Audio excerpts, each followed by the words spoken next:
یه نفر پولمو دزدید و همه برنامه هامو خراب یعنی کرد. پولو گرفته داره؟ پولو گرفته داره؟ دیگه نتونستم پیداش کنم. تلفنشو جواب نمیداد، نه فیسبوکشو و نه تلفن همراهشو. حتی پیش زنشم رفتم، اون گفت هیچ خبری ازش نداره، دیگه هم بهم زنگ نزد.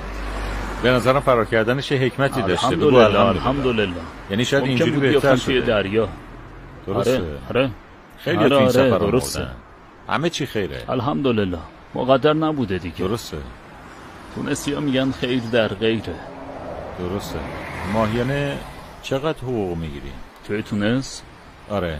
450 470 500 تا در ماه از 10 از کافه هم 15 تا 20 هزار تا. توی کافه کلاسیکو کار میکردم. توی کافه کار میکردی؟ کافه هم کار میکردم. چی کار میکردی؟ خدمتکار بودم، قلیون و نوشیدنی و چای آماده میکردم. برای 20 پوند. دیگه چه میشه کرد دیگه؟ از 8 صبح تا 10-11 شب من اونجا مشغول بودم و کار میکردم. یعنی تا 11 شب کار میکردی؟ آره، تا وقتی که همه مشتری ها از اونجا پاشونو میذاشتن بیرون. الله کمکت کنه. ممنونم. الله والدینتو بیامرزه. الله کمکت کنه. زندگی اینطوریه دیگه. زندگی دیگه. الحمدلله. یه وقتی سخت میشه و بعدش انشالله آسان میشه. الحمدلله. خیلی خوب آدم همیشه شکر کنه. الحمدلله. یعنی هم به خوشی و هم به ناخوشی. الحمدلله. من همیشه شکر میکنم خداوندو. الحمدلله. خدا بعد از هر سختی یه آسونی میاره. مطمئنم. درسته. الحمدلله. تا کی قراره تو این کشور بمونی؟ الان دیگه به اروپا رفتم فکر نمی کنم. به فکر اینم که از مادرم مراقبت کنم، چون پدرم فوت کرده. الله رحمتش کنه. آمین. من یه برادر و یه خواهر کوچیکم دارم.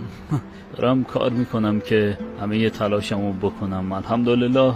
امیدوارم که خدا کمکم کنه. اگه پول دستت بیاد باز به فکر مهاجرت میفتی؟ فقط الله میدونه.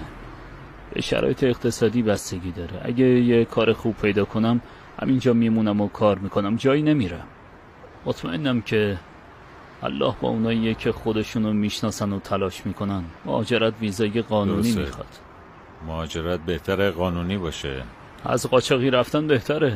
خیلی بهتره. خیلی موقعی رد شدن از دریا میمیرن. خودت میدونی. آره. مطمئنم خیلی از دوستات امتحانش کردن. آره درست میگی. اینجور کارا غیر قانونیه.